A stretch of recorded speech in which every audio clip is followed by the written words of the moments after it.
Thank you, Yesenia. That was lovely.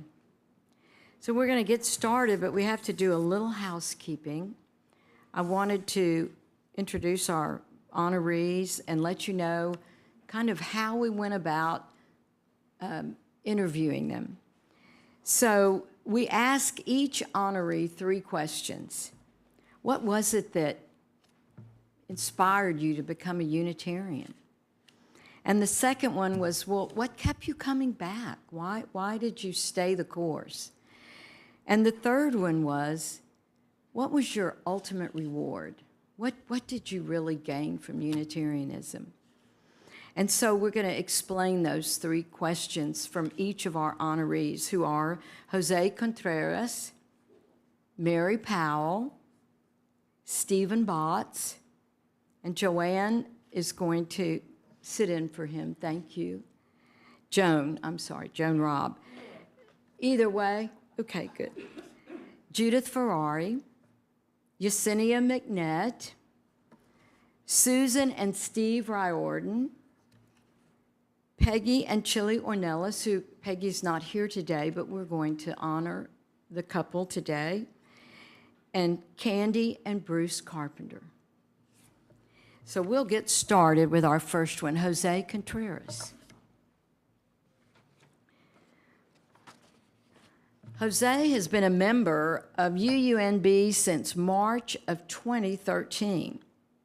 His stepdaughter saw an ad in the New Braunfels Herald and said, "Hey, I think we ought to try this church out." The first time we attended, he said, we felt so welcome. They even invited us to several dinner parties with Ted Mills and other couples. We'd been going to Unity Church in San Antonio, but he said UUNB felt to be less churchy and more open to us.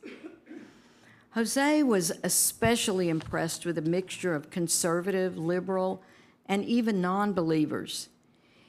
He had been a lector at the Catholic Church, and when he was asked to tell a story at UUNB, and he was included in the service, he knew he was home. Jose is now on the program committee, and he helps Jan regularly. He loves putting services together, fitting all the pieces together. This kind of dovetails with his role as a public speaker in many nonprofit agencies. Jose shared the greatest reward for being a Unitarian is that I feel free to believe what I think is true and what makes sense to me. His only regret is that he's so far from us as he lives in San Antonio. We miss you, and we hope you remain in good health and come back often. Thank you, Jose.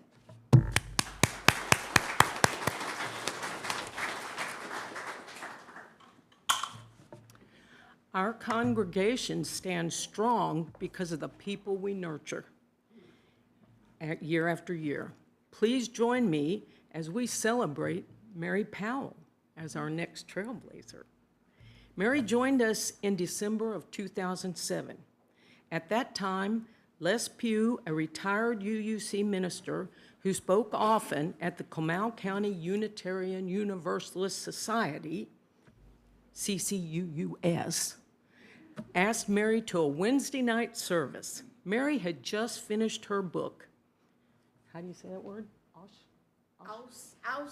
Auslander, German word for foreigner or outsider. And she noticed the friendliness of this congregation. No Ausländers here. She kept coming back because she noticed that many of the same people she met at the League of Women Voters, Master Naturalists, and Democratic Party were all Unitarians as well. She thought, these are my people. She valued the quality of intellect and the devotion to causes that she cared about. It was a harbor for spiritual seekers that is rare in a church congregation. Mary's other reward was attending the Unitarian Leadership Training Week. She met UU leaders from all over Texas and met one of our visitors today, Natalie Briscoe, at that conference. Mary has served on the Board of Trustees and every church committee. She really doesn't see herself as a trailblazer, but she has supported us for all these years, and as a member you can count on to say, yes, I'll help you with that. We appreciate her positive spirit in our midst.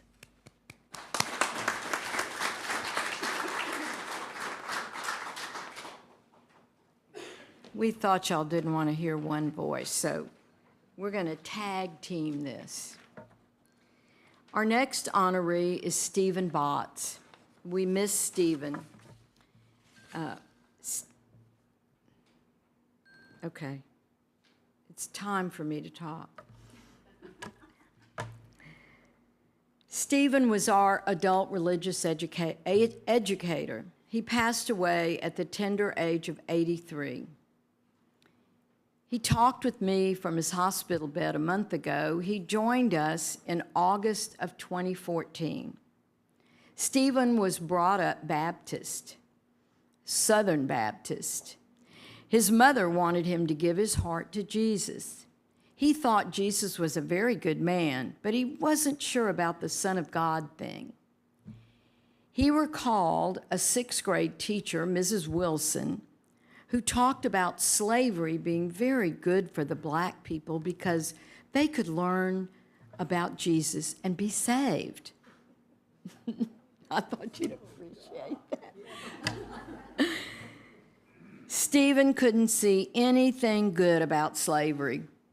He commented, "There's some evil in all of us." His grandmother, Gertie, told him, "What would you do if your grandchildren married a Negro and you'd see them holding hands?"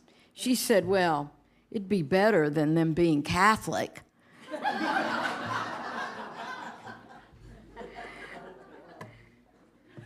He said most of his family would not associate with Catholics. And I can understand that. I was raised Catholic, so. He had a distant relative that was an indentured servant. He said they paid their debts and were finally set free. This made sense to him. He met Thea Cheshire and considered her a mentor. Stephen liked the idea that Unitarians could choose to believe that Jesus is God, but if you had doubts, you wouldn't be criticized. He loved the inclusiveness, the non-judgmental aspects of Unitarianism. He was seeking a group of people who shared his viewpoint. His friend Mary Pettit at the time invited him to come to her UU fellowship. He really loved being our adult education program director. He loved getting people to understand philosophy through programs such as the Joseph Campbell series. He felt that Unitarianism helped him personally to look at life in a different way. He was exposed to an openness about non-traditional relationships he had never been able to do before. He even wanted to study more about socialism and communism and see if they had anything to offer. He loved our openness, and he loved being around people who were different, that we can be spiritual without an agenda. He will be missed. Thank you, Stephen. And thank you, Joanne.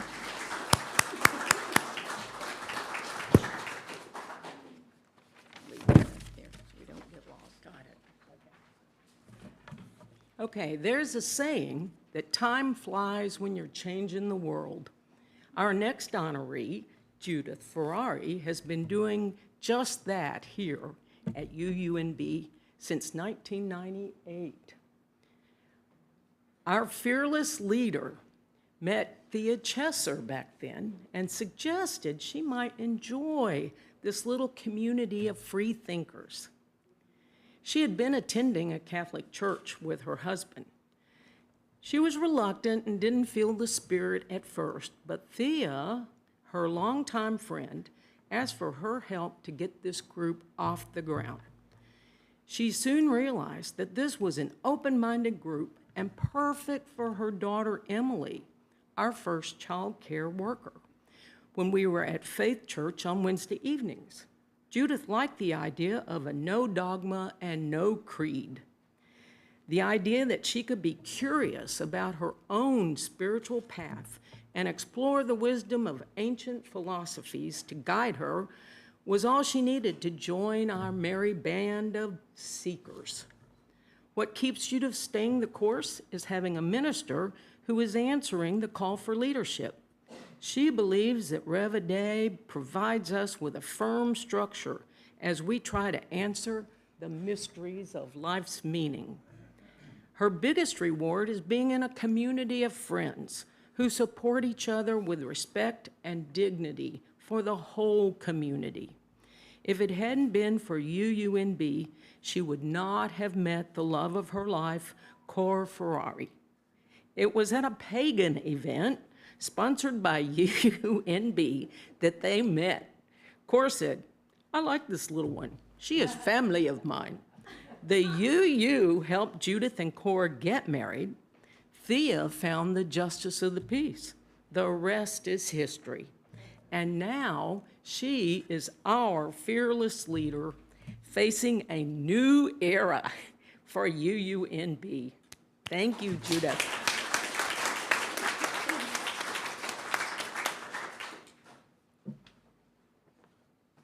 Let's see. Do I have the line up on? Yeah. Oh, no, this is Yesenia. You're right. Oh, I'm back up. You're back up. I sat down too quick. Okay. Well, when Yesenia McNitt first discovered our congregation some 20 years ago, she quickly became known for her musical gifts. Over the years, her steady presence has strengthened our community in countless ways. It is an honor to let you know a little bit about Yesenia.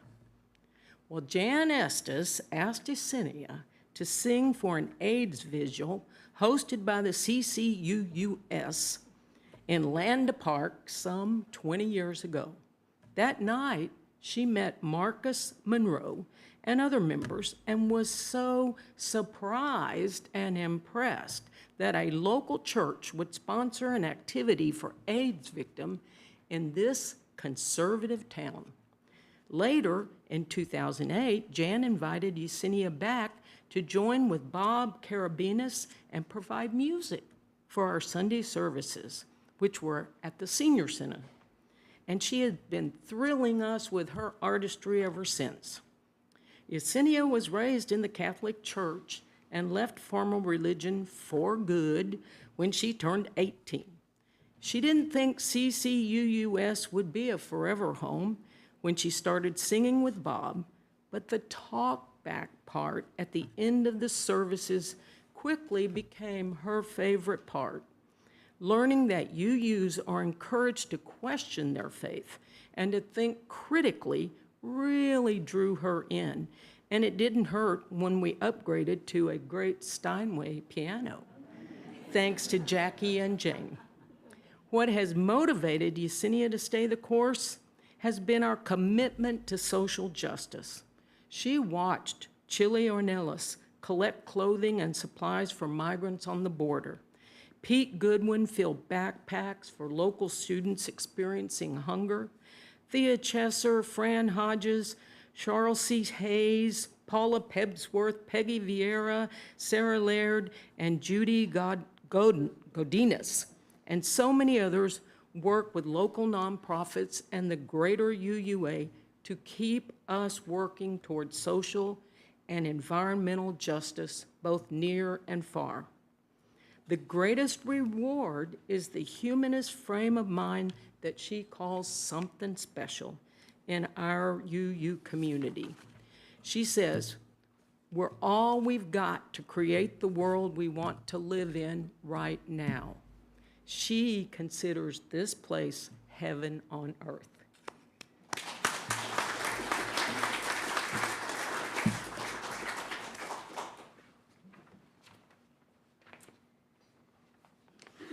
Our next honorees are a couple that signed the original book in 1996 when we were meeting at Thea's house in her living room.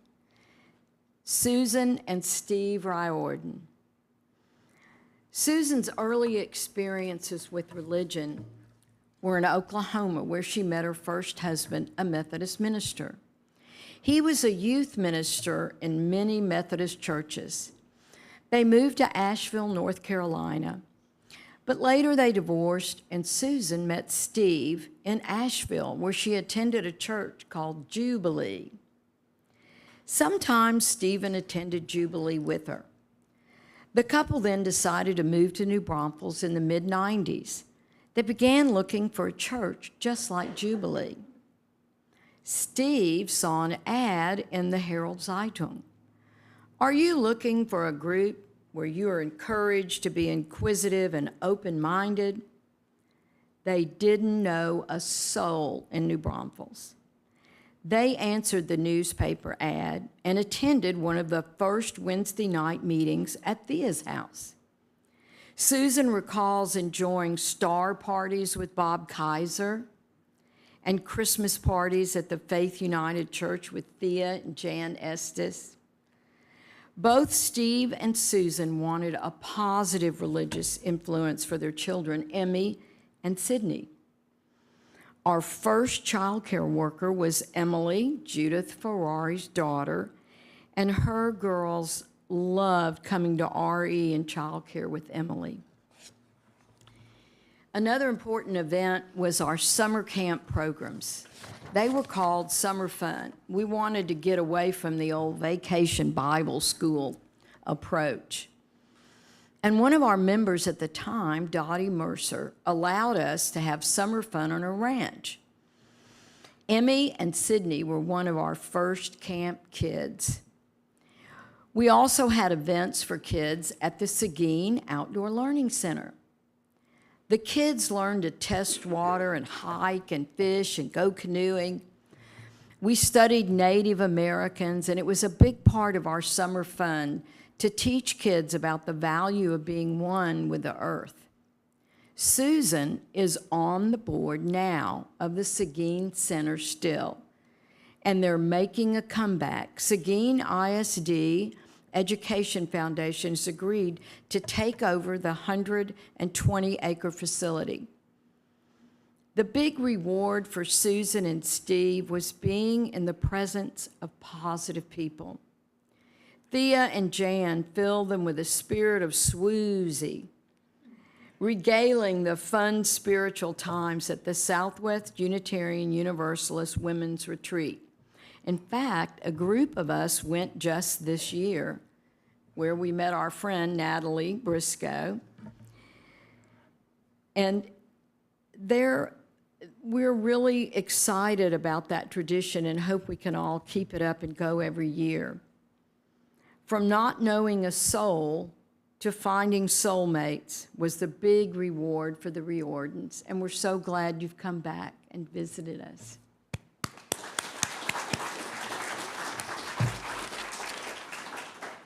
Okay, you ready? Okay, so that even though Peggy is not with us, we're going to honor Peggy and Chili Ornelas. So let me tell you a little bit about them.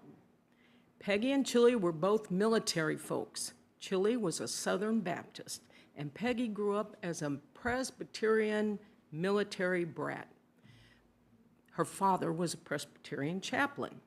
She was determined not to become a Baptist. The couple both admired Thomas Jefferson, a Unitarian.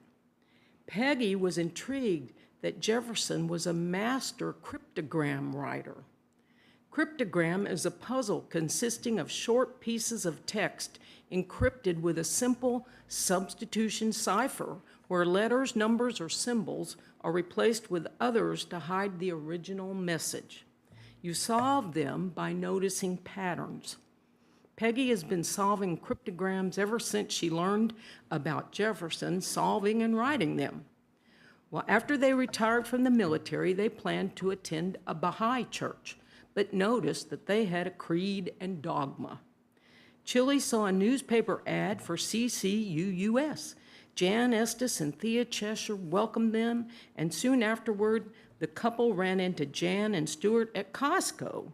Chili asked Peggy, "Did you know they're related and go to the UU Church in New Braunfels?" The warm welcome encouraged them to return, and Peggy noticed our 7 principles were exactly what they believed too. Chili and Peggy were involved with the SOS Food Pantry and Red Cross. During the New Orleans hurricane, the Red Cross and Mennonites needed translators to help the victims. Chili and Peggy volunteered. This is how they began to take clothes to the border. Chili not only translated, but transported care and love to people in need. He even took notes during services to reflect on later. Peggy said, "I always got a message that I could come away with and put in my pocket." Chili felt very accepted here, and she revealed that going to church was the only thing they really loved doing together. And I want to continue to honor Chili. So thank you, Peggy and Chili Ornelas.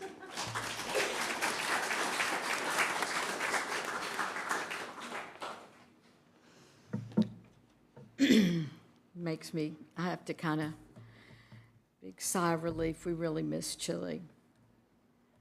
Our last honorees are Candy and Bruce Carpenter.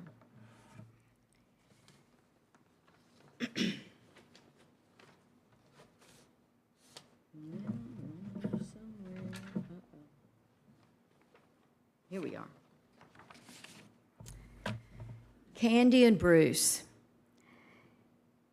They've been members since October of 1996, off and on.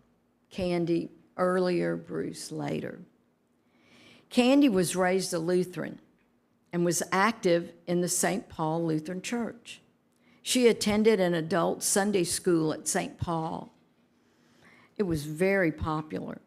The pastor started with a lesson on gay people.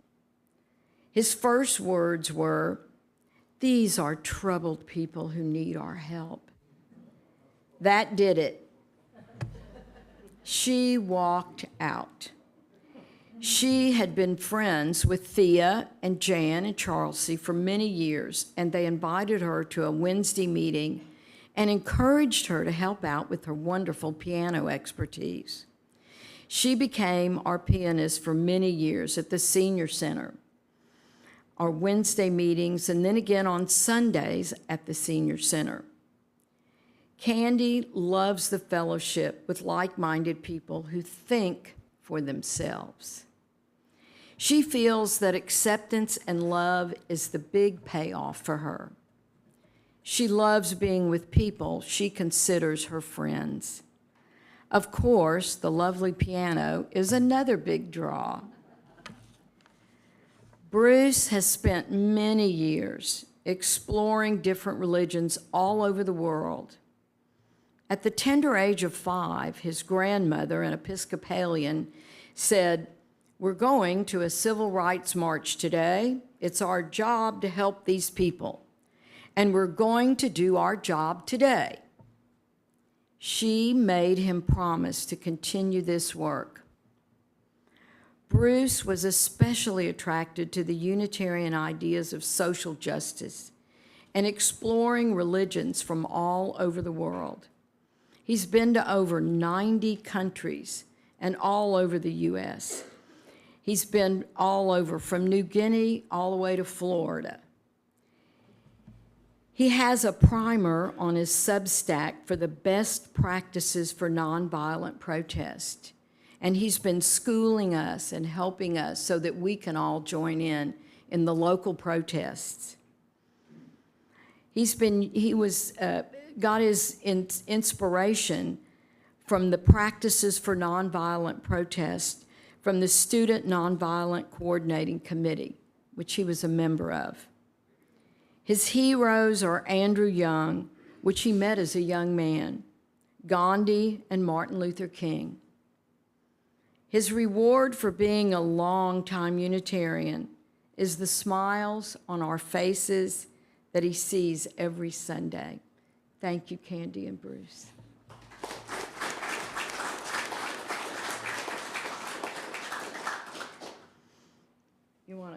stand up here and let's say our final piece, and then Reverend Day is going to extinguish the chalice. It's been an honor and a privilege. I just have chills thinking about being in the presence of these wonderful people. And we thank you and we love you. Yes, yes. And and we're planning on keeping you coming, all right?